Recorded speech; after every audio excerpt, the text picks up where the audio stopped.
Why would I pick your call? Then if you know you didn't, can you swear on your father's grave that you did not? Are you serious? Possibly. But the last time he ingested anything through his mouth was around 6 p.m. yesterday.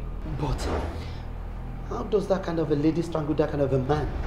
I don't understand what I'm doing here when you already have your killers. Poison him?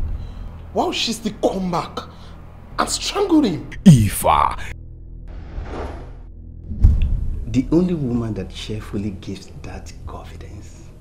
Though I'm not exactly proud of having extramarital affair with my brother-in-law. But Victor was no saint either. He slept with every woman he met through me, including my godmother. You killed your husband so you can have the chance to maybe or perhaps marry his brother. No! I swear I did no such thing. I did not kill my husband.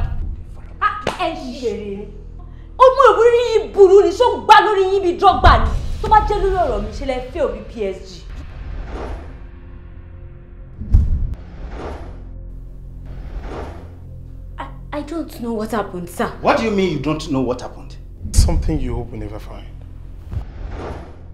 Ifaa ma fani, Ifaa ma pani, Ifaa ma debiru, Ifaa ma kunileru, Ifaa ma kunileru lodio, Ifaa ama fani lapoya. Written by Olumide Farore, produced by Shudi Amake Gode, directed by Oshinuga Yuba, starring Ibrahim Chatta, Yewande Adekoya, Biola Adebayo, Ayo Olaiya, Oshinuga, famous Olukokun, marketed and distributed by Tomolak International Enterprises Limited. Ifaa, coming soon.